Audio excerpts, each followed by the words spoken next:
First off, this is our Z's. I don't even know what we call it. Our Z's coaching corner. I did one with basketball just recently, and it was a lot of I fun. like that. So I wanted to do a soccer one. I'm going to introduce you guys here. We got up on my left, I think, for the video, I finally make it. It'll be up here on the left.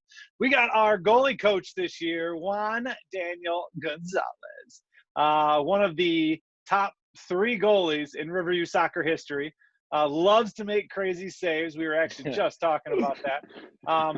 Only Riverview athlete to play varsity soccer, varsity football, and marching band in the same day. This kid is a heck of a goalie and a musician. Most social athlete I've ever coached. Even with opposing teams, like he would talk to them during the game, after the game. Played his soccer college at Bethel University. All-state honorable mention, Juan Daniel Gonzalez. He's new to the team, and so is our next coach.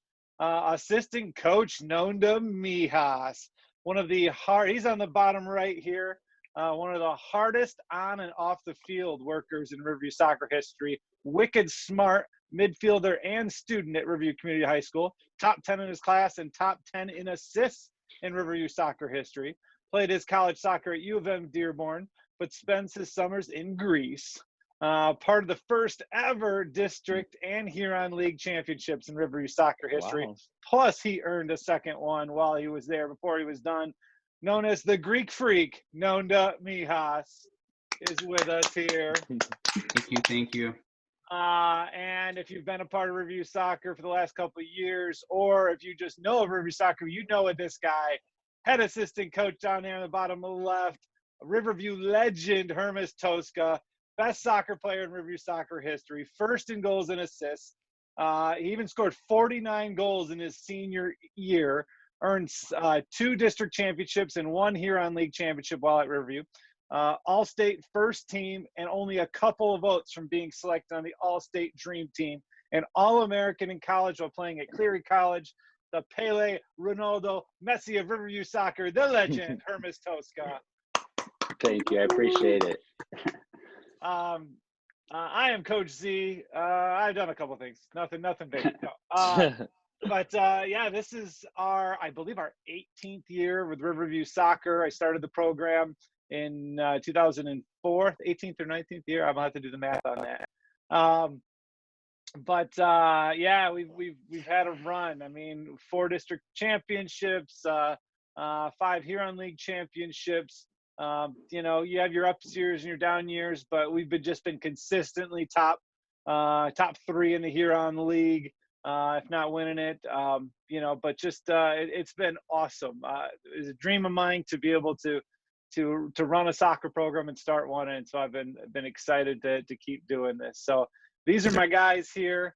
We got a couple players that will be coming on. I'm not exactly sure how many of these players are getting on or not, but I'm hoping to get a couple players with us. So welcome, gentlemen, to our first ever Soccer Coaches Corner. So I just want to find out a little bit about how you guys started in soccer.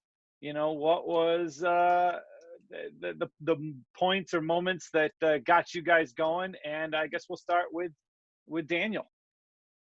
Well, I've been playing soccer like most of us since we were younger. When I used to live back in Grand Rapids, Michigan, and I used to play with this club called LA Soccer. Then when we moved over here to Detroit when I was 9 years old, I kind of stopped playing soccer for a little bit because I picked up baseball for some reason. And then once I actually got to high school, my dad's like, okay, you got to choose one, baseball or soccer. And obviously my brother was the varsity goalkeeper. So I'm like, you know what, might as well just play soccer with him and stuff. And then made the JV team my freshman year because there were 3 goalies on varsity. And then sophomore year, my brother ended up getting injured.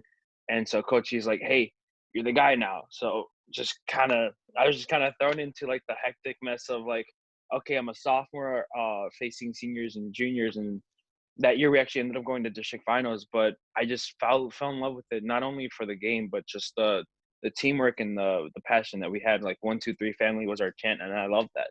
I love just having that bondage with the team. That's awesome. You actually had a goalie coach when you were there. How beneficial was that for you? Oh, it was. If I would never had Coach Justin, which is one of my really good friends right now, if I probably wouldn't be where I'm at right now. Especially just even training twice a week is more training than I've ever got like with him. So it definitely was beneficial. Learned a lot of things from him. Learned to be more explosive and definitely helped me out on some big save that I made in games. Awesome, awesome. Nonda, how did you get started? So yeah, I started at a pretty young age. I think I was like 4 when I started like rec soccer. I believe it was Southgate Recreation because I lived in Southgate until I was about 7 years old, and then I moved to Brownstown, and then that's when I got into like the Riverview School District. So when I was in 3rd grade, I came into the Riverview School District. And then I pretty much started playing travel. I believe, I was about 10 years old. I played for this team called Downriver Blast. And then in my high school years, I ended up playing for Downriver Rush. And I played varsity freshman, sophomore, from my freshman year. I didn't get too much playing time my freshman year, but it was an invaluable learning experience because we won districts. That was the year we won districts. So it was even just, being there along for the ride was cool. I still remember scoring a couple goals too that season. And then I grew up playing hockey, and basically I had to pick between like hockey and soccer when I got to high school, and I chose soccer because that's just what I thought I would be able to excel in more. And it was just always my first passion. I'm very ethnocentric. So, growing up, Greece won the Euro in 2004, the same year that they hosted the Olympics. And I was in Greece at that time. And it was just so cool. I remember we were in the village when Greece won the Euro, and everybody was in the streets, like lighting fireworks off and like flipping tables. And like, it was just chaos. So that was a really cool experience. And, just fueled my love for the game. And, I went on to play in college, and just the relationships, that some of them, I still carry to this day. And the majority of the fundamentals that I learned from soccer, honestly, were from high school from you, Coach Z. We were just talking with Hermes the other day, I still pull out some of those moves, the fake and, yeah, there's some ones that I still pull out in games, here and there. So, that's where I learned a lot of my fundamentals, and just keep it with me. That's awesome. Yeah, I mean that's awesome. Love it. What do we got, Hermes? How did we start? So it originally started honestly back in Albania when I was playing for like a youth team for the hometown. Nothing serious, just playing with the kids and a youth coach. Then I ended up moving to America when I was 8 years old, so I wasn't playing there for too long. Then when I first moved here, I was playing with a similar team, what Nonda just mentioned, the Trenton Blast. It was an orange team. Man, that was fun. But then after that, I transferred over to Taylor Soccer. So this was like 3rd or 4th grade. And then I played Taylor up until 7th grade when that's when I transitioned to Rush. That's when Downriver Rush came along, which honestly, it was hype. There was a lot of hype to the Rush, Michigan Rush soccer in general. So I joined that up until 8th grade. And then when I started playing freshman year in high school, that's when I stopped playing travel. I'm not sure why, but I just stopped playing travel. But freshman year is when I actually fell back in love with soccer, because that's when I was trying to play year round. For travel, we play year round, but I didn't love the game like that. Was more just I was doing it because of the culture that my parents had. Then in high school, it was more like a journey. So that's where I learned a lot more, like Nona mentioned, where the drills, the moves, like it was more detailed for me. Even though travel is also great, but high school it felt more like a club where it felt home. I don't know. It's hard to explain. Like I'm playing with all my best friends, so it's a little bit more enjoyable than the travel team, in my personal opinion. But yeah, you went back to a travel team after that with a lot of those high school guys. Correct. So then Taylor Soccer came back along my sophomore year, and it was basically half the Riverview Soccer team and then a few nitpick players from downriver, which it was pretty good. And we carried that through senior year, so it was fun. Yeah, I mean, those experiences you guys had, I mean, for me, it was different. I mean, there wasn't soccer like there is now. And even when Nonda started, it wasn't like, Yeah. I mean, in Hermas too, like it wasn't as big, but like up northern Michigan, I'm from Cadillac, Michigan, and we had, I think to the coaches that I had, well, just early on, it was my parents that would be like, hey, let's get you involved in something. So we had what was called CASA, the Cadillac Area Sports Association, and they had a soccer thing. So, you basically had like squares on the field and you had to like stay in your square. And, they'd be like, my parents talked about, I was so bored in goal once that I was just sitting there on the ground, like picking dandelions out of the grass, in the games, stuff like that. But then people, like my friends, kept playing. So like all of a sudden the kids from the different schools were playing, and I was doing well. So I was like, oh, this is fun. Hey, I could score goals. I can get people to cheer for me. And so then I started like, just playing more. I had a guy about a block down, Mr. Van Thipseva from Laos. And so that was big because he had a kid in my grade, one that was just older and one that was just younger. KO and Deddy was younger and Yo was older. And so like they would take us out and we'd go play. And so I don't remember a ton about that, but I'm sure I picked up like a lot of what I do or did originally from them because that's what they did. They played soccer. And so I was like, oh, okay, I want to go play. Like, I don't want to stay in my house. There was nothing to do. I mean, the Nintendo was new, but still I didn't have one. I had like three channels on my TV. That was it. So we just got out and we played for fun. Come high school though, I was really into basketball. And I guess I credit Bob Kellogg, my basketball coach, because he called me up and it was like, I don't know, July. And he was like, hey, you're coming in for your freshman year. What sport are you playing in the fall? And I said, I'm not playing a sport. I'm going to just focus in on basketball. And he's like, no, he's like, you're going to play another sport. So he was like, I'm like, well, my brother's playing soccer and it's a brand new team. They had never had soccer at my school. And so I'm like, I guess I'll play soccer. And then I actually was the starting goalie as a freshman. And man, we played Traverse City in our first game and they had like 55 shots on me. I remember taking one in the face. And we could wear hats back then too. And the hat just like smushed against my face when I took it.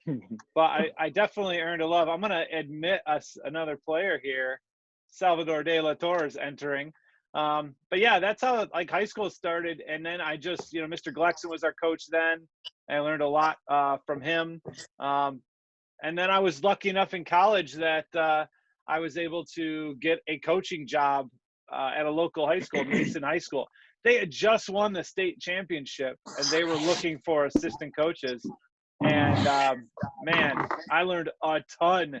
I did 4 years of coaching while I was as assistants and then a head coach of the JV team while I was at college. And that was huge.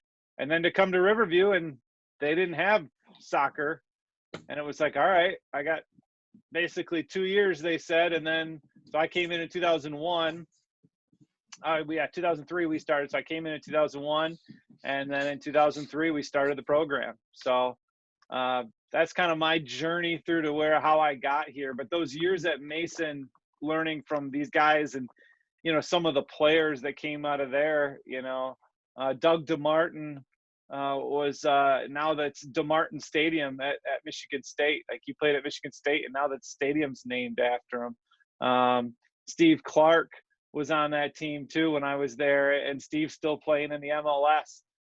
So I mean, like that was crazy to come into that atmosphere and then take their energy and passion along with learning from my beginning like years of never having played and a lot of kids who hadn't played, and that was awesome. And we got one more to join us here today. I don't think the other guys are going to be able, but a soon-to-be legend, crazy skills, just a technician on the field, small in stature but not in ability. Senior captain Salvador de la Torre. What's going on? Joining us, Sal. Sal, how did you get started in soccer? When I was 3 years old, I lived in Detroit, and my mom started like enrolling me at Detroit Pal, and that's where it all started. Nice. What is Detroit Pal? I don't even know what that is. It's like this little like league they have, and we would. You know where Clark Park is? Okay, yeah. Yeah, that's where they're like based there, and then we would play games at Fort Wayne. Okay. Yeah, we That's where. actually we had a travel game there once with Tyler's team, and we had to remove Corona bottle caps from the field. There were like 150 of them Yeah. in the field, and we had to go in there. Like all the parents were out there in the grass taking the little bottle caps out of the ground. It was funny. Now, if I'm correct in saying, most of you guys, I don't think any of you guys like grew up in Riverview. So we'll start with Juan. What brought you to Riverview? Well, I was going to a school because I live in Dearborn Heights right now. I was going to a school over here in Taylor, 5 minutes away from my house. And my brother actually used to go to Taylor Prep, and then he transferred like over there and stuff like that to Riverview. And then he started going there, and he fell in love with it. So I'm like, you know what? I'll go there too. It's an easy drive. We both let's carpool, whatever. And then basically just my brother going to that school started off my career there at Riverview with everything that I've done there. And I'm really happy for that too. Either way, if he even stayed at Taylor Prep, I told my dad, I want to go to Riverview. Like my brother was talking about it even before he even like went over there. I'm like, listen, the soccer program sounds really good. The school sounds really good. I heard the band's good. I'm going to go there, even if he doesn't. So I was just, that's what brought me to Riverview. Nice. Nice. What about you, Nonda? Nonda. Yeah, so I moved from Southgate to Brownstown when I was like 7 or 8 years old. So when I entered third grade, I went to Riverview, and basically where I live, like Sibley and Racco, it's like equidistant to Riverview High School, but it's also equidistant to like Brownstown High School. But I think the deciding factor, honestly, was because we had I call her Olga, but we have, Miss Cypress there in the Yeah. district. She baptized my sister, so we've always been really, that's my mom's best friend, and, we grew up together. So, honestly, I think because she was there, and I think there were a lot of other Greeks around my age in that school district. So I think that's kind of why, and it was just better overall academic. My parents always pushed academics before sports growing up. It's kind of why I think I was whatever it was, all Huron League academic or whatever, and even in NAIA. So, academics are always, top, and they still are in the area. So that's what brought me to Riverview as well. Nice. Hermes. Very similar in Nonda. We have a very similar distance between Riverview and Woodhaven, and it was basically picking between which school we thought was better. And at the time, and I'm sure it still stands the same, Riverview was ranked better in the state as a better school. So my parents chose that since we first moved here, and I've been in Riverview school since third grade. And then when our freshman year came along in high school, had a small thought about going to Woodhaven, but honestly, with everything that we knew that Riverview offered with soccer, there was no doubt that I was going to stay with Riverview and just continue staying in Riverview schools. I mean, it was so much more comfortable in having the transition from Seats Middle School to, let's say, Woodhaven or somewhere else, when I had all my friends going to high school with me, So yeah, I mean, you had Marion and Gabe, 100%. And those guys. I mean, yeah, that was a really good group, obviously. Sal. So I moved to Southgate in 8th grade. And my sister, she ended up going to Riverview because she had all her friends there. And my mom, she really liked the school, like, academically. So then I ended up going there, and we got friends together. And, like, you guys were just coming off, like, 2 district championships, like, back-to-back. So, obviously, the soccer program was going really well. It was pretty much easy to pick. Okay. Yeah, no, I mean, I'm very happy for it. All right, so we'll go on a little bit different side note on this. Favorite soccer brand? For like either shoes or like maybe you had a favorite shoe, like the Copos or what? I mean, like whatever, like favorite shoe or clothing line or whatever. And Yeah, I mean, and you don't even have to, whoever wants to go first or something like that. So it doesn't have to be in order. Nanda seems really excited to answer Man, this. well, I was about to run in the other room. Because I just ordered a new pair of cleats, and I'm like really excited for them. But in terms of like brand, I have to go with cleats. I have to go with Nike. I've always been. Hermes and I were talking about this. We actually went up to Christ the King last Saturday and played soccer, and we had a big discussion about this. So, in terms of cleats, for me at least, I've always been a Nike person. They just fit so good. I like the newer cleats, like with the sock. I don't know. They just hold a little bit more stability with me. They literally fit like a sock. So like it feels just really natural. I love, anything like the Mercurial line or I just bought a pair of Mercurial Superfly 7 Elites. That's what they're called. But when it comes to game balls, Coach Z kind of like spoiled me when it came to that, and now I only buy Adidas game balls. I have like 3 Adidas game balls, like official match balls now, and just the way they feel is just superior to like any other. I have one Nike match ball, and that one compared to the Adidas just don't do it justice. I just like the texture on the Adidas ones and the way it like leaves your foot. I'm gonna have to bring him to like training one of these days. We were big on that. We were like, every year I had to have the best. I think you started at 3. You bought every year, at least in high school, you bought 3 new match balls. And I remember the Team Geist were the best ones when we were in high school. The Adidas Team Geist, they were like paneled like an 8 almost. That 8 panel one. I still have one of those in my office. White. They were white and like maroon. Yeah. That would be mine. Like that would be the ball. And except I'm for sure the like over the that Hermes played with.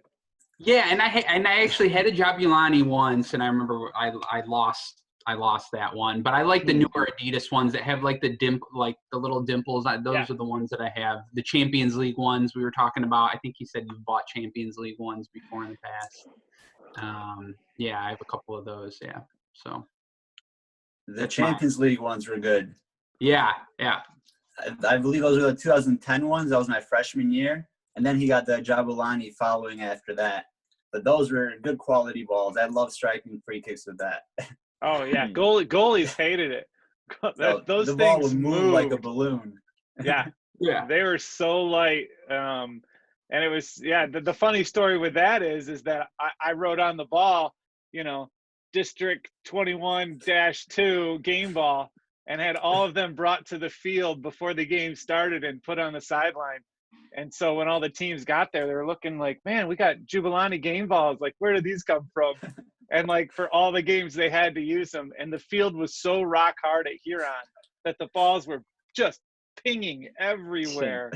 It turned out to be like, we won the districts and we won the championship, but like that ball was all over the place for those games. But yeah, I was always into that. I think we're kind of set in a lane now, which the specific ball that we have to buy for the MHSAA, but I was always about getting the best ball I could get. I didn't care what it cost, $180, whatever. Yeah, I was gonna buy. I wait till they go on clearance. So like they go on clearance for like $100 because they're about 150, 160, and right now they have like the Euro 2020, the Uniforias on clearance. So I picked up one of those, and it's basically just like the Champions League one. It has the same texture, just different paneling.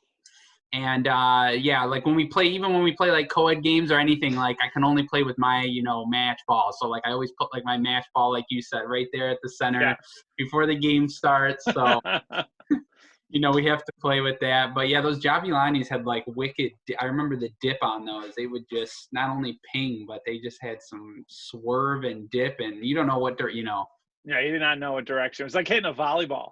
Yeah. It just kind of just like, and it just moved. All right, Juan, what's your go-to like with athletic gear? So as far as cleats, like I love Nike cleats, but obviously Nike cleats are like more narrow, right? So like I would always like buy Adidas, and like I want Nike cleats. I want it because they look sweet. Like I think Nike makes like better, lighter cleats, and I would always have to wear like a heavier like Adidas shoe, and I did never liked it off my foot.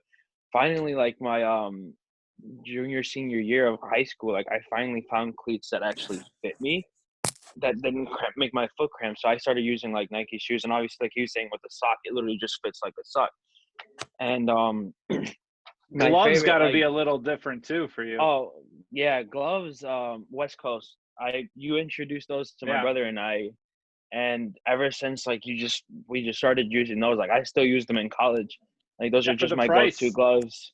Oh, definitely 75, 80 bucks for a pair of gloves that will last you as much as like a normal pair of gloves would, and still has the same amount of grip in them. Like it's phenomenal. Like there's balls that if I had any other glove, I don't think I would have held, but those gloves were just sticky as can be.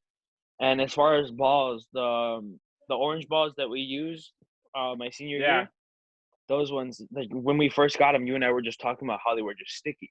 Like they were sticking to your hand even They without were. gloves. Yeah, and I then don't think the guys dribbling loved that because it would almost stick to their foot when they were dribbling the ball. but me as a goalie, I love that because when someone Yeah. would shoot it, it just sticks right to my hand. And then when you would punt the ball, that thing would just fly. Like it would just like you barely hit it and it just goes like 60 yards, like nothing. So definitely that. As far as like clothing wise, I like the jerseys that I designed for goalies, the Nike jerseys. I think those are by far like my favorite jersey of all time right there. It's just there's like nothing compared to that. Like the pink and I don't know, it looks better than, no offense, it looks better than the bananas we used to wear. I got made fun of a lot. I got made fun of a lot. They're like, dude, you look like a banana. I'm like, hey, I know, man. It's okay though. But yeah, no, definitely Nike. Yeah, but right now I'm actually wearing Adidas, but it's fine. What about you, Sal? Yeah, I'm definitely a Nike guy too. I think my favorite cleats of all time were the Magista Obras. So I don't know funny. if you know. I was gonna mention those. I was gonna mention Mercurial, and then I was gonna mention the Magista Obras, but I'm like, I'll leave it out. But that's funny you said that. Mercurials love are them. definitely the ones.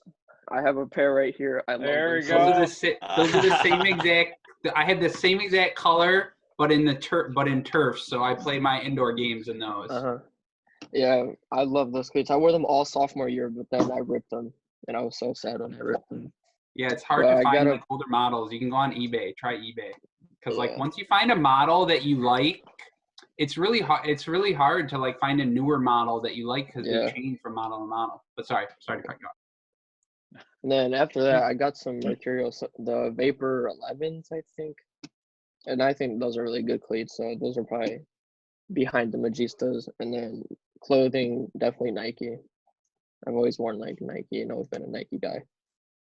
Now, as far as like people that are playing, obviously right now, Sal, you went to a clinic there at Michigan State University this past was it Oh, yeah. February? Yeah. So talk about that experience a little. It was, I don't know, it was like a lot more intense than I thought it'd be. Like I went in there and kind of expected it to be like high school soccer, but I mean, literally the first scrimmage, I was totally wrong. Like the moment before I even received the ball, you had kids like on your back, like ready to just go through you. They did not care. And then it was amazing because like all of them were academy players, so they were all talking and just like seeing how well they communicate even without knowing each other. It was really cool. It was like it really just like brought you down to earth and was like, wow, this is like, it just makes you love the game pretty much. Yeah. I remember actually taking my coaching. I was at my C license, I think, and we got to work with. You had to actually coach the academy teams for the Jags and another academy team, and so like those were the teams that were on the field, and then the U.S. coaches would watch you, and then you'd have to stop them and work with them and change whatever they're doing to fix it. But man, I was impressed when you have that many players on the field of that high of a level, and the communication was one of the biggest things. I was like, man, they are not afraid to talk, and they were just, just crazy out there. Juan's never afraid to talk either, so that's always nice to have a goalie on your team that's not afraid to talk. But yeah, I mean that that was pretty cool. As far as for me, I mean, clothes wise, I'll wear whatever, but I think I'm more of Adidas. And when I grew up, I mean, you didn't have many choices for soccer shoes, so I just remember when the kangaroo skin ones came out, and I was like, oh yes, like those had like a great feel to them. But nowadays, that would be way too heavy for the shoes that they wear now. But for the feel on them, those are the ones that I like growing up. But as far as favorite soccer player growing up that you guys like watched, or like what player was it that got you excited for soccer? Anybody can start. With me, I actually growing up, I never really watched like a lot of soccer. I didn't really start watching it until like when I actually hit high school. And my brother's like, "Hey, you should watch some goalkeepers and see how they play, communicate, and move throughout a game and stuff." So whenever I would watch soccer, I would never watch any of the actual soccer. I would just watch the goalie most of the time.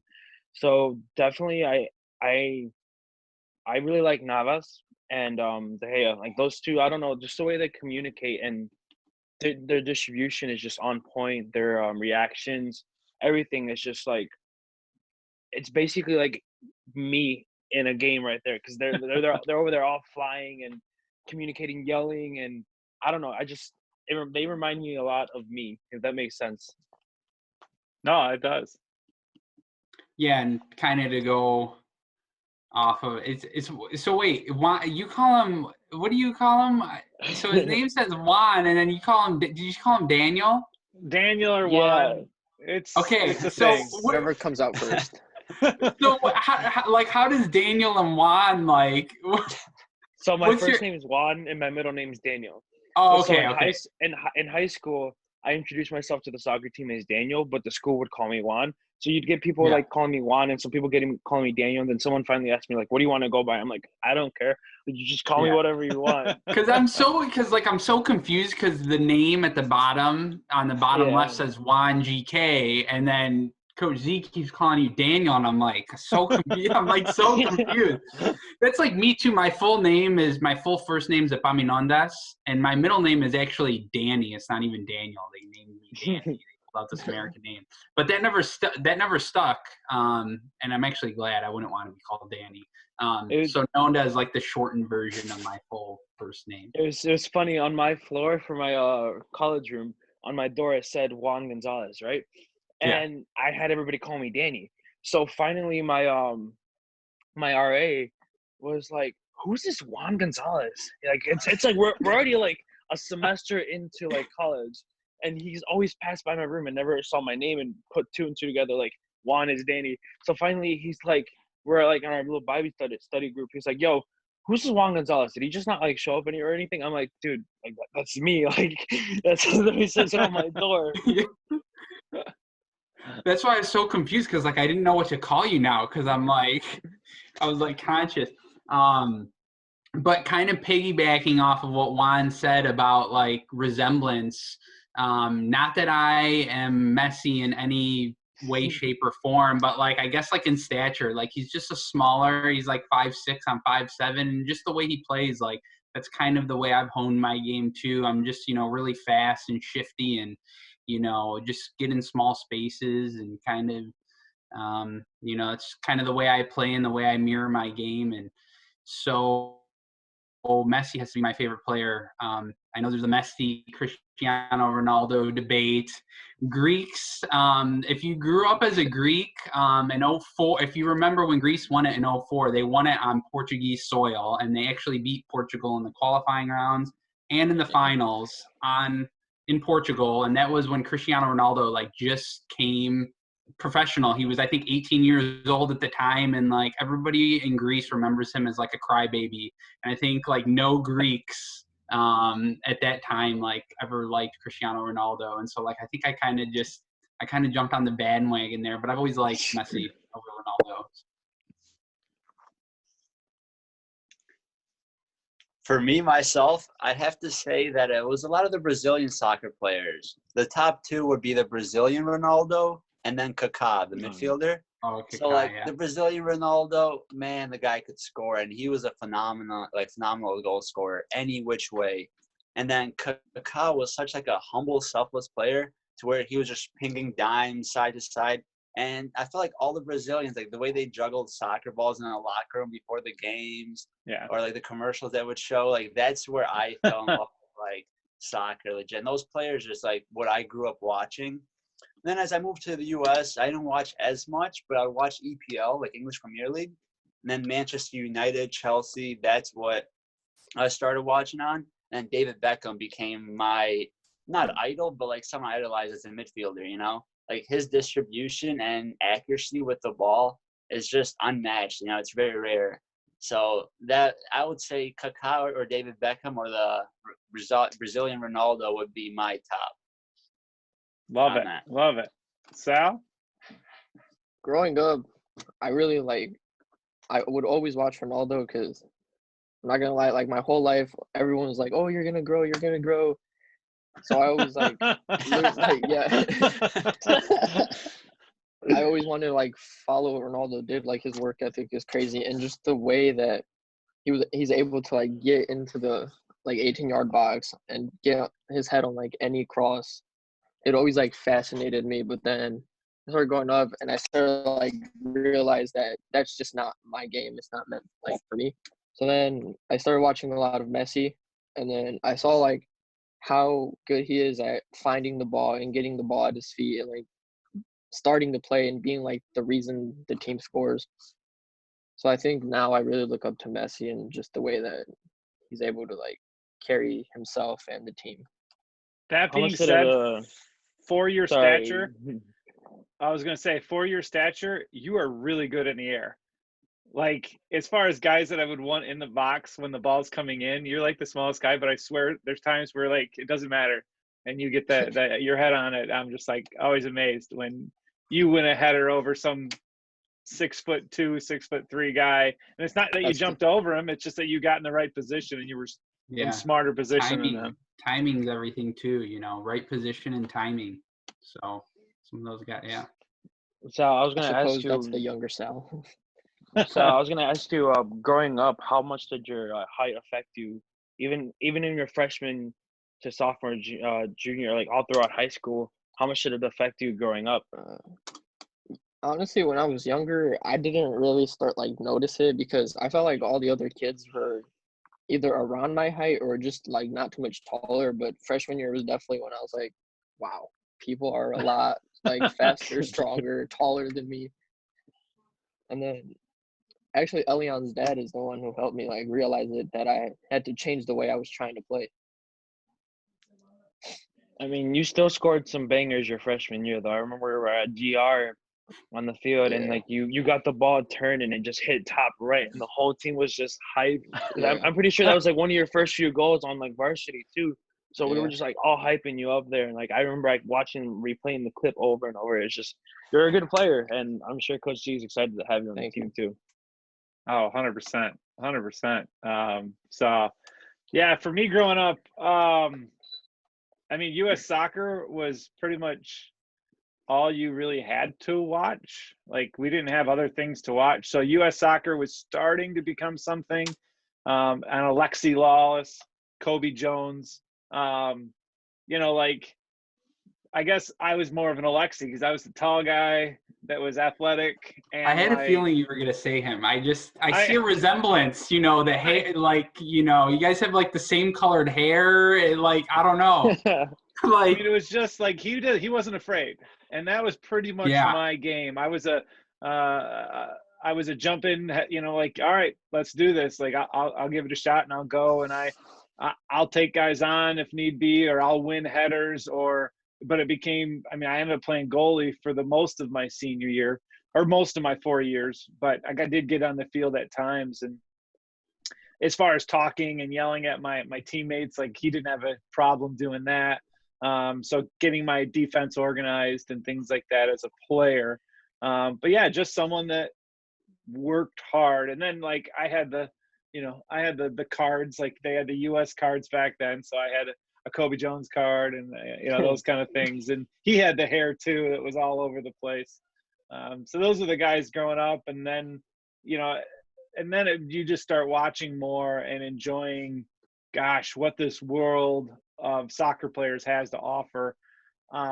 nowadays, I mean, Messi is just so fun to watch. But Ronaldo does things that you're like, how can a human being do that? Like, how does he jump that high, and get to that ball? And you're just like, the timing on something like that is ridiculous. But then, like you said, David Beckham, that can hit a ball and hit a spot that you're just like, how does he do that time and time again? And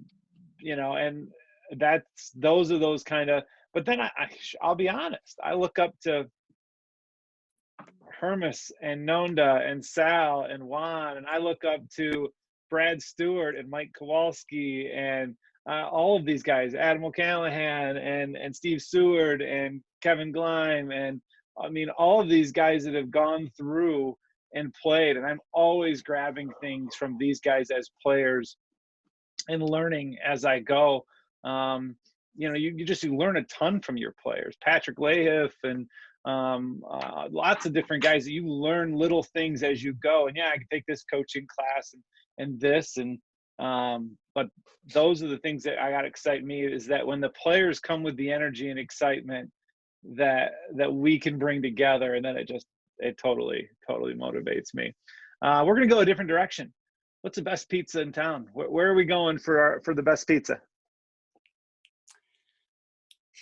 You want? I can say. I'll see. It looks like Hermes has something to say though about I was gonna say Riverview Pizza Place, just because like it's a classic and the way they make their, I don't know, that's a personal favorite for me.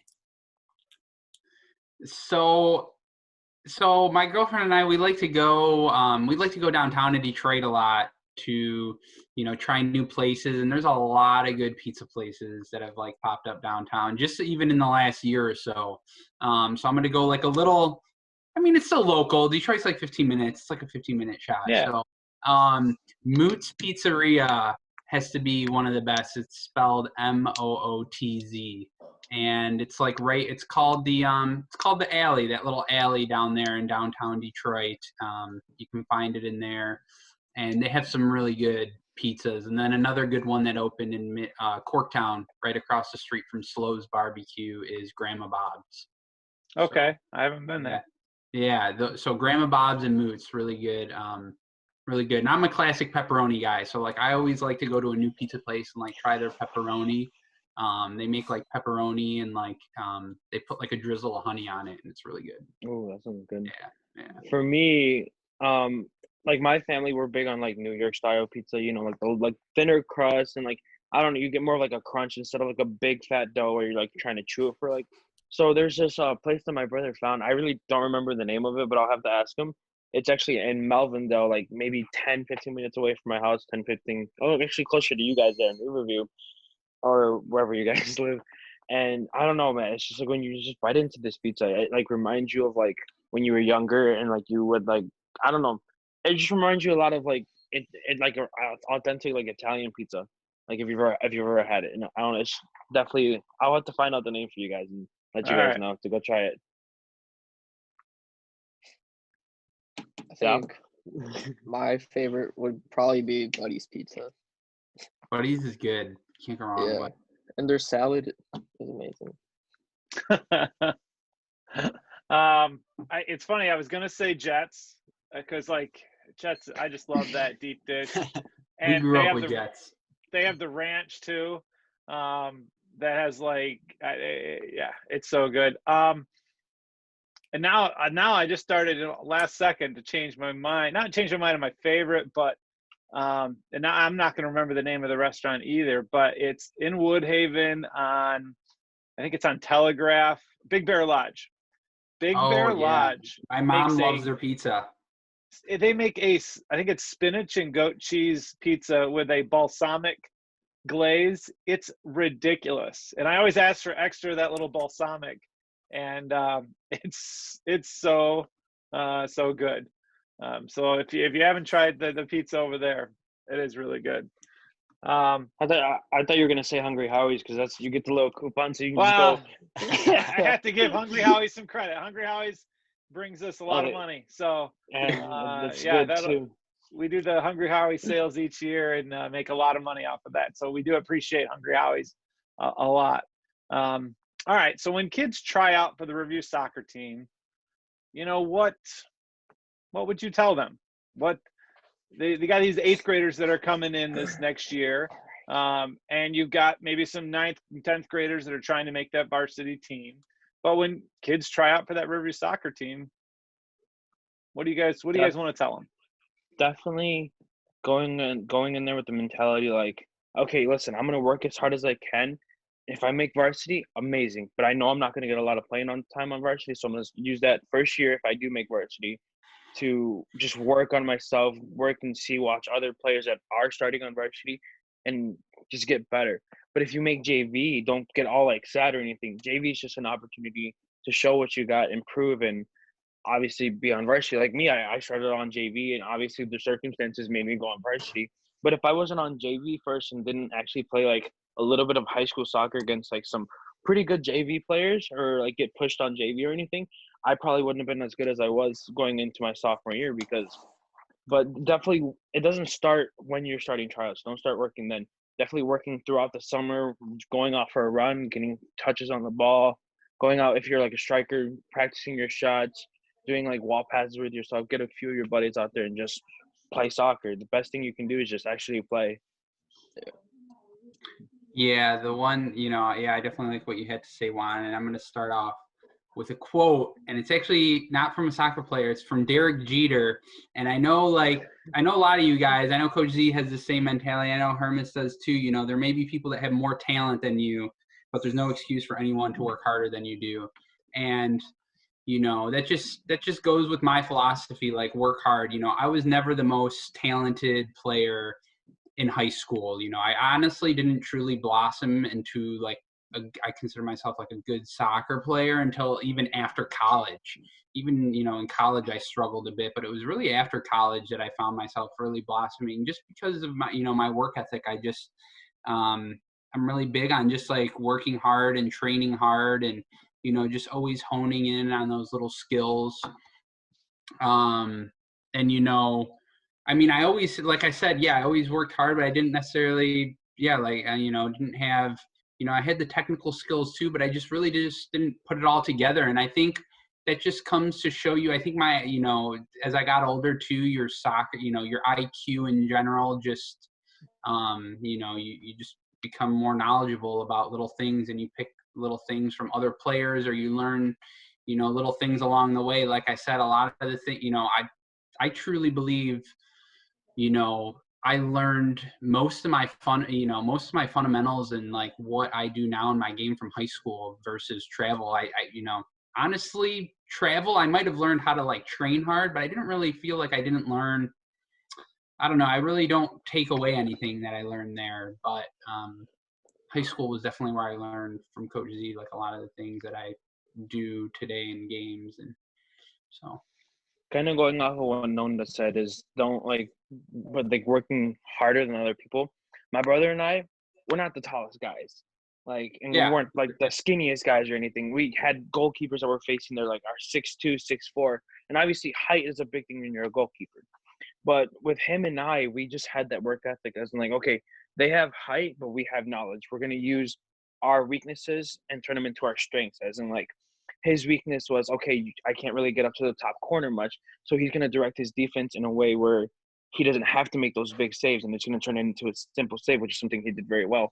With me, I was a bigger, heavier guy that wasn't that tall. What did I do? I went and lost 30 pounds so I can go flying in the top right corner whenever I wanted to. So it's just the amount of work. Awesome, the amount of work you put in, it doesn't matter what shape or size you are. You can still be the best you can. Like, be the best you. That's really the best advice anyone can give us. Yeah, I feel like as I got older, kind of piggybacking, like I learned, like you said, knowledge, all about like the positioning, and I haven't met Sal personally, but like, yeah, you strike me as like, a Messi type player that's just like fast and shifty and, can get in those small spaces. And those are the balls that I love, just being sent on a through ball and just going, so I think somebody was going to say something and I cut him off again. So. I think for someone who's just trying out, like as a freshman, like 8th grader coming on to try out for a high school team, I think knowing the fundamentals and being coachable is true, because coming into as a freshman, you don't really have a chosen position. There might be some that know that they're goal scorers or goalies, but most, you're going to play where your coach puts you if you're a freshman. Be coachable and have the fundamentals down. Be able to play a pass, receive a ball, do the simple stuff. To just be a role player. So as a freshman, you're out there with a team and you're playing your role and learning, observing. You're not trying to be the star. And even if you're on the JV level, same thing. Be a role player. You might have a bigger position or a role there, but play a role. It's a journey. Then next year, you'll have a bigger role, if you do everything right. And then also pick up stuff from the juniors and seniors. One thing that I'll point out is when you mentioned learning from Brad, that's one I'll give credit to. And when I was a sophomore, he was a senior. Brad simplified the game. He was not rainbowing, Maradona, and doing that. The guy put up 30 goals, 29-30, no problem. And that's what opened up my eyes to where it's like, put the ball in the corner, find easy feet, And that's what I think would be smart for an 8th grader to kind of observe and visualize, like themselves doing this simple stuff. So, yeah. I like what you had to say there. One thing I do want to say about role models is I can't say I had too many role models when I was a freshman, and I think Coach Z can back me up on that one with the juniors and seniors. We had don't get me wrong, we had some good players, but not necessarily role models. We were tough back then. We were tough. We were a different type of team, and we started out not because there wasn't travel soccer. So yeah, it's so weird to think. It's so weird even just to compare my freshman year when we won districts to like my senior year when we won districts. That was kind of unique how we won it like my freshman year and then we won it my senior year, because like they were two totally different teams, like opposite ends of the spectrum. When you talk the teams about, we had like, to play. Your senior year, you had to play Crestwood, and I mean they played some like. Yeah, in all honesty, we probably played tougher teams my senior year than we did, even like my freshman year when we won it. Up until we got to regionals, that's when I feel like we really got challenged. But even then, I was always about the Tom Izzo strategy of, well, you develop your team, but then you schedule whomever will play you. Like if I could have played the state champion, I'd have played the state champion. I mean, Hermes, did you get to play against Dearborn with Suni Saad when he was there? So that was my freshman year, and he put up 4 on us. We lost 5-0, 5-1. I believe it was 5-0. Mike Shenovar scored on the corner, Yep. But Suni Saad was unbelievable, and he started off as striker, and then he was playing defense, but still tearing us up, And like his slide tackles, you could tell he was a professional by his movements and his touch, everything. The guy was good. Yeah, no, I've always about playing the best teams you could play. Sal, what would you say? Incoming players, you've had a couple of years with Coach Z here, with Hermes and with the coaching staff, and you've played through the system. What would you have to say to your guys coming in? I mean, I agree with Hermes. I agree that you should come into tryouts with an open mind and just be willing to take in any like advice you can get. And then like Juan said, just be yourself, be confident, show what you can do. Like don't worry about what other players might be doing. Just as long as you know you're doing your best and you're showing what you can do, that's all you can ask for. Or that's all like a coach could ask for. I feel like you're going to be a coach someday, Sal. Like just listening to you talk, I'm like, Sal's going to be a coach someday. Sal, when you were coming into tryouts, what was your mentality that day? Like, okay, I'm a freshman going trying out with a whole bunch of people that are my age all the way up to 18. What was your mentality? What was going through your head? Were you nervous? I mean, I was nervous, but I've always had like the same mentality. I know I might not be the best, but I know I can withstand my own. Like I can stand my own ground. No matter like who I'm playing against, I feel like I can at least like stand my own ground. And that's what that was my mentality going into tryouts. And you guys had obviously a really good class coming in that year too, with with just a large. Yeah, I mean you guys got a big class. All right, what's up next here? Favorite soccer memory at Riverview? I think for me, No, But you it can would go be Sal. You can go Sal. the penalty shootout against Trenton. That was a That'd fun probably one. be my favorite memory. That was pretty awesome. And it's Yeah. you know, you hope that, I mean, I've been through this enough that you hope each group that comes through gets one of those games or gets one of those moments, at least one. Obviously, there's some years where you get a ton of those memories, but you want to have lasting interactions and memories.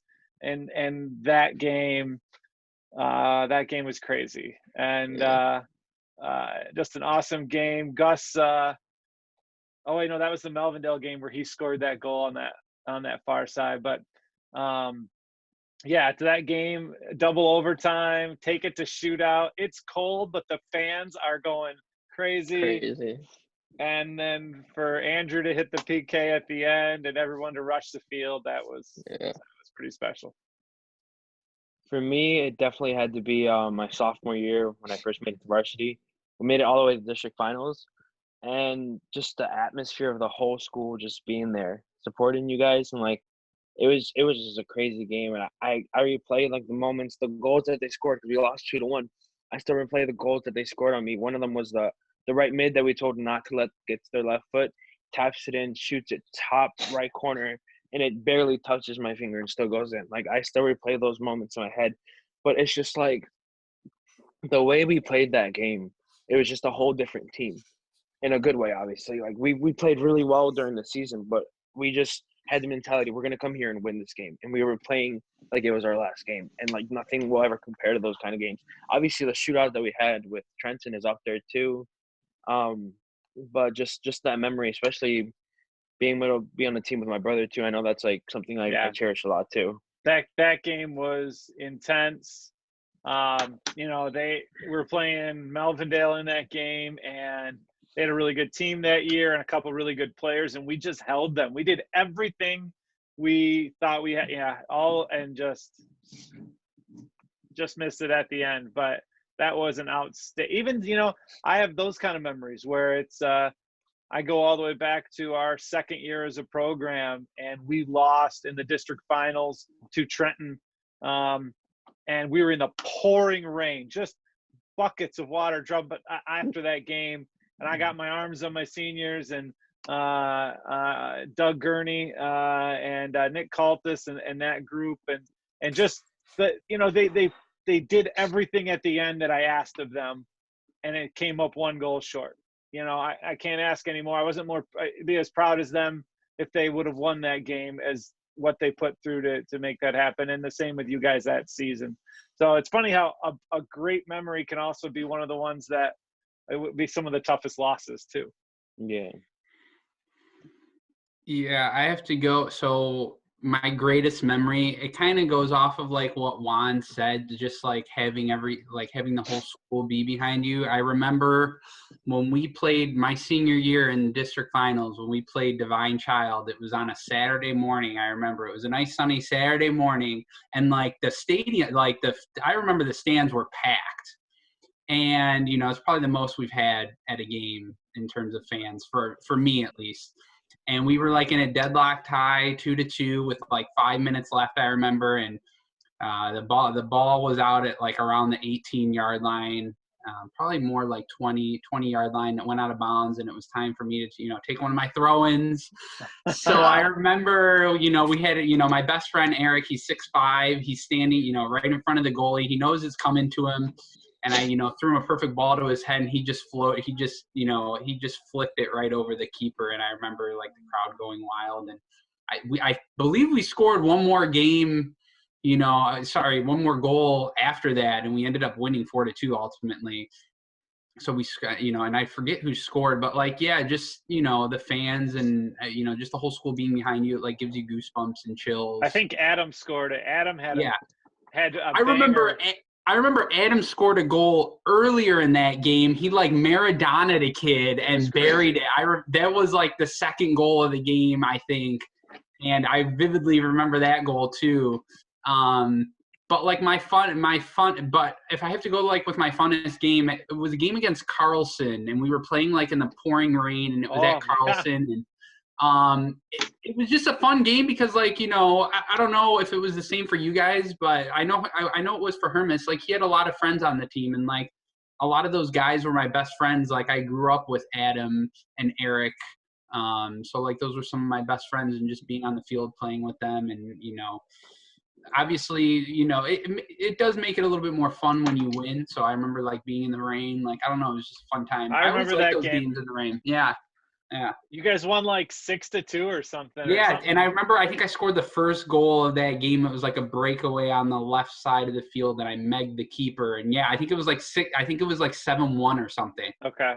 Yeah. That was a fun one. That was yep. For me, honestly. Oh, sorry. For me, I couldn't hear that. My bad. For me, I would say it was the Dearborn game my senior year when we still had Marion, and like that was the team we were supposed to actually have, and we ended up winning 5-1. But that was just such a breakout game for everyone because we came back from the Mason tournament and we lost in the final to Mason, and then we bounced back on that. And it was just Dearborn's a big D1 powerhouse around us, so it really opened things up. That was big. We had big plans with Marion up until he wasn't able to play anymore. Yeah, that was and I think you guys were starting to figure each other out between the two of you, because it was like because people would like double team him, and like he was getting frustrated, and then he's like, maybe I should just get rid of the ball more and get it to and get it to Hermes, and then all of a sudden it's like goal, and it's like, oh, when I get rid of the ball, this game becomes easier. Yeah, and then I mean, regionals is always gonna be memorable. It's just more of a sad memory because we lost 1-0. But that one, seeing the like 200 plus fans show up just for us, that was unbelievable. Yeah, I mean, if you go towards games that, you know, you had that kind of memory, and your guys is how close and how much better we played and just didn't get the little things to go our way and the bounces. Again, couldn't be more proud of a team. We just didn't put the one goal in or didn't do this and that. And, you know. And it's not like it was a bad team we played against by any means. They were well organized too. So they were a good team. Yeah, and Nonda had a similar 1-0. Our senior year, that was our best record. We were 19-3-1. We were ranked in the state too at one point that season. And we lost. The crowd up in there. Yeah, Mr. Zalewski brought the crowd with the bus, and they had everybody packed up there. In the stands. They scored. It was that. Remember that his name was Thor or something. Yeah. He First minute of the game. First minute of the game, he runs straight through our entire midfield and defensive line and scores within the first minute of the game, and that was it. They won 1-0 off that goal. Yeah. Those are heartbreaking. I could not believe it. And they were ranked 5th in the state, too. It was Birmingham Seaholm, and we had to play, like, in Birmingham at a different Birmingham school. So, like, they basically had home field advantage. Yeah, but the next 79 minutes. We peppered that. We had some opportunities, and I remember right at the end of the game, 10, I had that. Yeah. You had a throw in right at the end. We had the clock I had a throw in, and but it's all good. You know, one of these years, hopefully we can bring home a regional win and championship one of these years, maybe when Herman's there. Yeah, this might be the year. You never know. We got a pretty stacked coaching staff. So that's what I hear, and I hear the team. You know, I'm really hopeful. I haven't seen anybody really play yet, but I've heard nothing but good things. So I'm really excited. It really gets me pumped for the fall. You know, hopefully, you know, we have a fall season. Sal, do you have a toughest loss? I think it'd either be when we lost to Melvindale sophomore year in districts, or when we lost to Grosseto 3-2 this year. Oh my gosh. I forgot about that. That 3-2 was tough. Yeah. I think definitely all the Melvindale games, because that seemed to be the person all throughout my high school that would always knock us out of districts. Yeah. It's just Melvindale always 2-1, 2-1, 2-1, 2-1. So like we're just that close every time. And their program, I'll be honest, was struggling in the earlier years of Riverview soccer. Like Melvindale was not someone you even worried about, even more than playing a couple of these other. I'm not going to start naming teams, but you did not worry about playing Melvindale, and man, they have turned their program around. That has become a nice little rivalry, and it's been 1-goal games pretty much for the most part each time we've played them, and close ones. And then last year they went all the way to the state championship, and Grozil all the way and wins the state championship. And we played those two teams to such close games. And I don't know what was tied with Grozil with 2 minutes left, a minute left, and we ended up losing that game. So yeah, tough ones. All right, I know we've been going for a while here, so we'll get down to these last couple. Most fun you had with your teammates, like what, or Riverview soccer, or most fun that you had? Yeah, we had quite a camaraderie going my senior year, and I remember, I don't know if it was before, I don't know if it was like in the middle of the season or before districts, but I remember like we all came to my house and we all shaved our heads. We had, so, and I remember Brad had like this long, Brad had a lot of hair, and we call, I remember vividly like Brad shaved head, and like I think we said he looked like a rat or something like that. It was funny, but no, I love Brad. I still play soccer with him actually. And then that was probably like one of the funnest moment that I had like with my teammates was just any of the team dinners or any of those moments that we had. Like I said, even that game that we played in the rain, and just because I was there with my friends. And even going back to that question about going into tryouts, I didn't know that I was going to make varsity, but if I didn't make varsity, I also had a bunch of best friends who were on JV, like James Donovan and Kurt Massavecchio and Zach Wall, that all played JV. So I knew either way, if I played varsity or JV, I was always going to be with my friends. And, that was huge for me with soccer. Like I wouldn't enjoy it as much if I was on varsity riding the bench and not really had any friends. It wouldn't be as fun if when you have some of those guys there.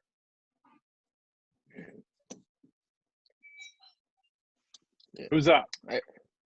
I think. Go ahead, Sal. Obviously, every team dinner was super fun. Just being able to take like a break away from soccer and practice and stuff, and just have fun with your teammates. And then every bus ride was always fun, and we'd always end up singing on the way back, so that was always fun. Ole, ole, ole, ole. Yeah, whenever we would win, we would sing that. So it was always fun. For me, I know this is probably gonna be like a shocker, but like the hill run, that was just when our team was we're just all there working our hardest to get up that hill. And to me, I looked at it more as like a life lesson, as in like things are gonna get tough. You're gonna reach the top sometimes, and like that'd be us running to the top and then going back down to do the sprint. And the sprints is where you're actually working the hardest, because you're wanting to give up. Your body, your legs are wanting to give up, which is basically when you're playing a really tough game. Sorry, I'm at 20%. When you're playing a really tough game, you're wanting to give up. Your body's just everything, but it's mind over matter. So you're pushing up that hill to reach the top again, so you can just be up there with your team. So to me, I always looked at those hill runs as in like just a life lesson, especially when we would reach the top and Coach Z would give his legendary speech, and we would just take photos. And drinking the water at the top of the hill was the best part, because like you're over here just dying throughout the whole thing. But just definitely those were bonding moments with our team. Obviously, the team dinners are always gonna be like my top favorites, especially when we get to throw Coach Z and Caleb's pool, or attempt to, and he has sunscreen on, so he's all slippery, and he throws us in. I don't know. It was definitely top moments there.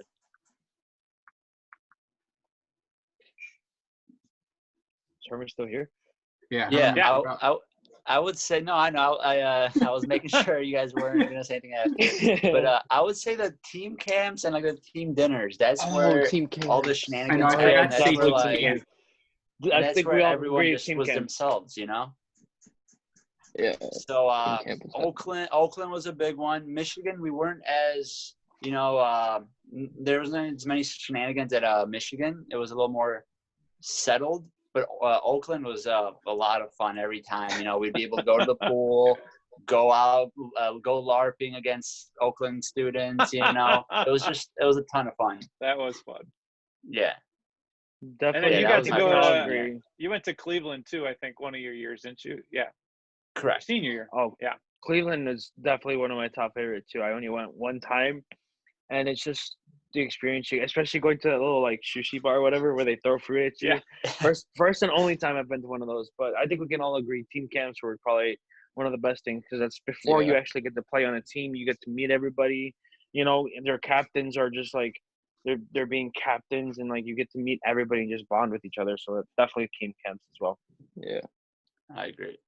Yeah, I mean, that was one of my best moves, I think, was, and I just looked at different times to build the program and different things to add, and it was like, we need to be doing more. What more can we do? And it was like, team camp, find the team camp that we can go to. And yeah, that was, and I remember that as a player, going to the basketball team camps, going to the soccer team camps. Those are my favorites. I'm like, well, we're going to be doing this. And even if pretty much like nobody else downriver is doing that kind of stuff except for a couple of schools, I'm like, well, we're going. And people be like, you're really going to spend your weekend in the summer with all, I'm like, it's my favorite. I do it every weekend. I would go and do it. I absolutely love it. And so it is one of the best parts of this. So you guys have already talked about some of the best players and some of the players that you've played against, but yeah, who's the best players you played with or against, or any individuals that you're like, you want to give a shout out to that might even see this video? I mean, Suni Saad was probably the best player I ever played against by far, I'd say, just because I don't know anyone else we really played against. I made it professional at the high school level. But, I mean, from our team, like I said, Brad, man, the guy simplified the game. He was a great athlete, and just, like, he wasn't flashy or anything, but he knew he was a winner. So yeah. I'll give a shout out to Brad. There we go. Yeah, I'll second Brad. I'll second Brad too. Hopefully, yeah, he gets a hold of this and he can watch it too. And we still play together. Hopefully in the summer too. Maybe Hermes will probably play with us too. And yeah, Brad just had those like long legs, and he can just, his footwork for being so like tall and lanky as he is. I'm not like degrading him in any way. Like, that's actually a compliment. Like, he's just really good with his footwork. And then, Eric as well was basically like same playing style. And he's probably in the top, and he's tall, two or three athletes. Top two or three athletes, and like even Adam, even though Adam was as good as he was, I still feel like he was underrated. I mean, he could just score like goal after goal and just make it look easy. And then even when Hermes was talking about Suni Saad, I never got to play with him in high school, but I actually played with him in indoor against him a couple of times, and I was basically the one tasked with marking him. So, he was a handful because he could shoot with his right and his left foot. But I remember the game that I did play against him, I marked him. I don't think he scored at all even that game. So, I feel like that was a success in a way. I think we probably still that lost. Would be a success. But yeah, he was like I said, yeah, he could shoot with, with both feet, left and right, no problem. So when he chipped Ryan, when he chipped Ryan, he came in and like Ryan's like, I mean, Ryan did exactly what he was supposed to. He gets Ryan down dove. hard, yeah, Ryan and dove he's like, it was a shot, and then it just goes whoop. Where you're just like, oh man. Goalkeepers hate that. We just that do. composure, or like you were talking about that, Hermes, that you learned from Brad, that composure and that simplify, but he had that such composure to do that in that moment, where he could have kicked it hard and Ryan would have saved it. He would have hit it hard at him, 100%. Yeah, he was smooth. So, me as a goalkeeper, I'm definitely gonna go with Jeremiah Kisto as one of the best center backs I've ever played with. not only did he have the height, but he had the aggression and be able to stop like fast players. Like even though he was a big guy, people were like, okay, I can get around this guy easily. He got up to them, especially with his long legs, and just stopped some big plays that could have turned into some nasty goals that could have made us lost the game. So definitely one of the top like defenders I played with was him. The goals he scored, the one goal he scored at team camp. From like at team camp, he scored one on the kickoff against the state champion team we were playing in Cleveland, and they passed the ball back to the center back, and the goalie was at the top of the 18, and he hit it 70 yards and put it over his head. And then he did it again at SMCC on a stationary ball, free kick. That was crazy. And hit it from probably 65, 70 out and scored that. 70 is out. Crazy. Yeah. And he could hit a ball. Definitely another player like I would give a lot of credit to, even though I really didn't like play with him as much, but like my brother, I know I'm talking about him a lot, but he's definitely someone I looked up to a lot in goalkeeping, at least, because him and I were very similar, but we were different at the same time. A lot of the talking that I learned my senior year is definitely from him. He's like, listen, you got to learn how to talk to your defense, which is something he definitely excelled in. And just playing with him, learning a lot from him was like, obviously got to spend time with him as well, but he was a great player to me. Yeah, and he pushed you. Oh, yeah. He still does to this day. Like, I'll train hard or show him a video. He's like, you still suck, right? So he's just doing that like a mentality thing, And I don't know. I give a lot of credit to him for how successful I am too. And even my dad, just always supporting me. One of the toughest players I've played against was he actually played on my travel team for Rush was Jacob Sawicki. Like that. Oh dang! He could dribble a ball and get past our whole defense and just be in the right place at the right time for anything. And he was definitely somebody we would shut down a lot in girls' deal. We would double team him. We would he was number 9. Like I look back at some videos I like saved from high school and saying, watch 9. And actually one of my bigger saves was against him when it was just a really beautiful cross and he got to that ball, but I saved it. So he was definitely one of the top competitors I've had because he scored a lot of goals on me. All right, Sal, you're up. Like Juan said, I think one of the best players I played against was Jacob Sawicki. I have like a really clear memory when we were playing Brazil at home. I think it was my sophomore year, and they crossed the ball in, and I remember he like sprinted forward, dragged our defender there, and then like shuffled back, and it was like he juked our defender up to get rid of him, and just like he was in the perfect spot and just headed the ball in and scored on us. And just he was so good at like getting to the ball and being at the right place at the right moment. And I think another player is Benedict. I don't know his last name, but he played for Brazil too. Yeah, Benedict. Yeah, he played on my rush team. He was a really good midfielder, and he was just really good on the ball. But I think probably one of the best players I've played with was Elian. I mean, he worked really hard, but he was also like composed, and he was fast, really good with his feet, good in the air.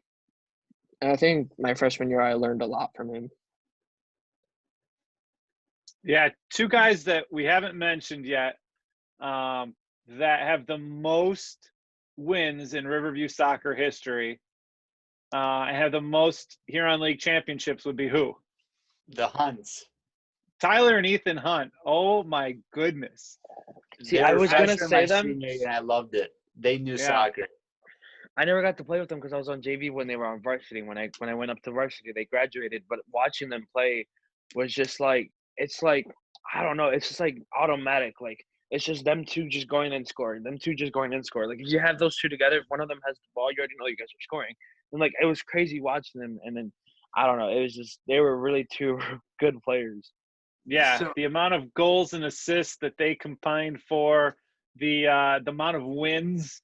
Like I mean, Hermas's team when they were freshmen, you guys went what 22-1-2 or 2-1 or something like that. I mean, they kept that going. You think of this. Grozeal during that time was still going to regional championships. They were still going to the quarterfinals. They were in the Final Four like 2 or 3 years in a row and lost. that team with Tyler and Ethan Hunt, all 4 of those years, won 4 straight Huron League championships. You know, we did not lose a home game for over 4 years with that team. And that was like coming into Sal when you said, you know, that when you were coming into the team, it was like, I mean, Tyler, Ethan Hunt, and then the other guy, Tanner Wallace. Tanner was a heck of a player. Another just winner, J.R. Bonadies. JR was a beast, and He played hard. He would knock you on your butt, but winning headers, he had a couple great game winners, ball over the top, and versus Divine Child, we were down 2-0 to Divine Child right after the kickoff of the second half, and he basically brought us back. But then Tyler Hunt had a free kick goal in that game as well to the upper corner. But yeah, just those. I mean, gosh, I can't even name all the players in Riverview soccer history that have been. I think back to the original groups with, you know, Johnny Luciani and. I was about to say the Romo goal too. Romo scored from. Oh my gosh!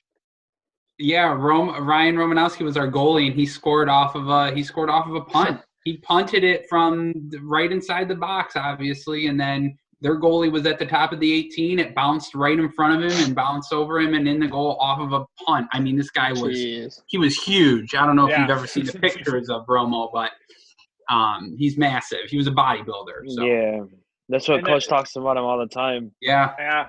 I haven't seen him in years. I haven't seen a lot of these guys. I cannot wait to do an alumni game and get people back together, especially with the pandemic that's going on. We definitely, when this is over, we have to have an alumni game. And I've talked to Luciani about it. And, you know, you look at some of the athletes too, and the Nick Caltis and the Doug Gurneys, and that group. Shout out to Jin Chen, who passed away some years ago. But, you know, Jin scored a goal to take us to our first ever district win in our first year as a program. That actually went to a shootout. You know, you had Brian Veltz, you had Marcus Veltz. I mean, the athletes that you had there, and Richard Reck jumping in goal there, and Zach Ronan in those early year teams.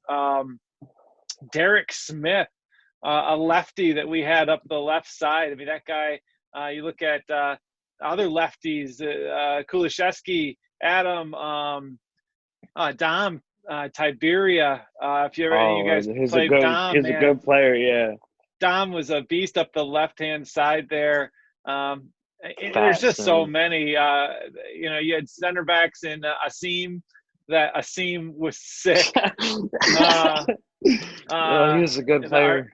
Our German, you know, one of the funniest guys I've ever had on the team, and you know, and I feel bad leaving anybody out because I could just keep going on and on with this program. And you know, intellect of Patrick Layeth, the work rate of a Steve Seward, Kevin Gleim. I feel like Kevin Gleim changed the program. I feel like Kevin Gleim was one of the ones that was like, Coach, we need to be doing more. What more can we do? And I was like, well, what more do you want to do? Like, we need to be doing this. We need to do that. And like, Kevin was one of those, like, and I think even with the cross country program, I don't think the cross country program gets to where it is without a Kevin Gleim saying, Coach, we can run every day in the summer. Like, we can do this.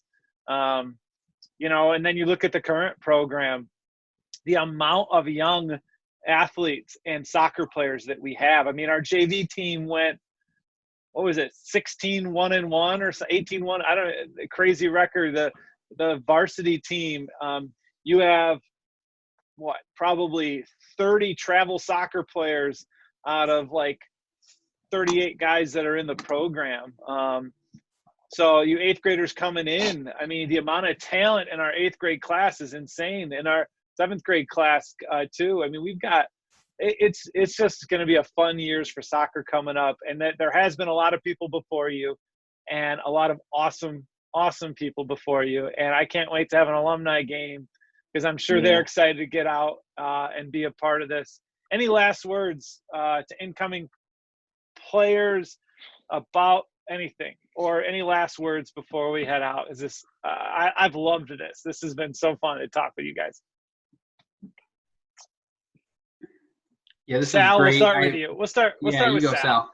I was gonna say, see you at tryouts. There we That's go. a good one. Yeah, that's a good one.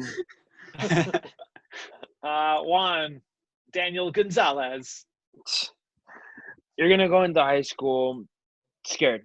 I mean, it's a whole different atmosphere than middle school. You know, definitely you got like people that are little adults walking around the halls that with you, but don't be intimidated. You're gonna have a lot of soccer guys that are gonna be there for you too. My freshman year, but if I didn't join the soccer team, I wouldn't have known anybody. But I had senior friends that were on the soccer team too, and just go in there confident, be yourself, and don't let anybody tell you differently. And as far as soccer wise, go in there with the mentality that you're gonna do your best no matter what. And if you fail and don't make varsity, you still got JV, and you got 3 more years to make varsity. Yeah. Love I it. want to Thank go off you. of that. How he said that, like, you may be scared, but no matter what, like, you'll be a family with this team. And if you're scared, you'll always have that family to help you go through your first year of high school. Yeah, like our chant is literally 1, 2, 3 family. Like Yeah. that's something I'm never gonna forget that. And then just wearing the shirt on game day just makes you feel a whole different kind of proud to be a Riverview soccer player. You guys are giving me goosebumps. I mean, I would agree with them though. Like as a freshman, knowing that you have 30 to 40 of your friends backing you up no matter what you do or what you're going through, like there's no better feeling than that. And just being involved with like the relationships and friendships that you build of being part of a program and just being on a team like that, you can't pass up on that, and you can't go back and do it all over again. So that's something that's special. And there's not many people that will say, "Oh, I wish I wouldn't have joined that team." It's always the opposite. You know, I wish I would have joined, never been a part of it. Yeah. So enjoy the journey, 100%. Mm-hmm. Kind of going off what Hermes just said. Sorry. No, you go, Juan. You go. I thought high school was gonna be so long and whatever. Now thinking back to it, like it went by so fast. If I can just play one more game with that jersey on, like if I'm sure, like there's a picture of me. My last game, as soon as that whistle blew, like I started hitting the ground and I just started bursting out in tears. Like my soul left me because of how much passion I had, not only for the game but for the team that I was a part of. Knowing that this is my last time playing with that team, it's just like you're gonna create a big bondage with the team, and you're gonna learn to love the game and the family that you're gonna create. Yeah, and then I think we kind of mentioned this too. Just giving it everything and playing like every game's your last, because if you give everything you have, at the end of the day, whether you win or lose, you can't have any regrets if you give everything you had, right? And I think that's also really important, because there's been plenty of games too where you lose and you get down on yourself, but if you give everything you have, then truly you can't really have those regrets. So play every game like it's your last, and just cherish the relationships that you form, and always keep open lines of communication, ask questions. I think those are all big things. We talked about being coachable, and I think all of those things will make you not just a successful soccer player, but a successful, human being. And these are really lessons that you can take with you into the real world. And, that's really the bigger picture here, when we're looking at that. So that's my little take on that. One last thing, definitely taking care of your body as well. Like your freshman year, I'm young, I can do everything in the world.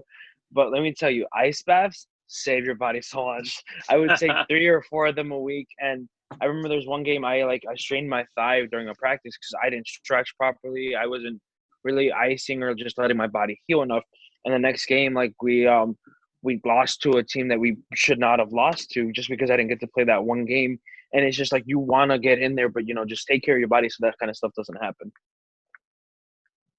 Yeah, I definitely am excited for the next years of Riverview Soccer, and I think we have the most outstanding coaching staff. I'm so excited to be working with you guys. Other names popped into my head while I'm sitting here. You can't say Riverview Soccer without the boss, Gabe Dahl. Gabe was another one of those guys that just his work rate and his beast mode when he was going to go through. I mean, there's a lot of them out there that I'm Kids were missing, scared of Gabe. Yes. Oh yeah. It just, and yeah, the team aspect of this all, and the family aspect. You talk about that. When Joe Vitale lost his brother, when J.R. Bonadies lost his father, when Mr. Kissel passed away, when I spoke at Jin Chen's funeral.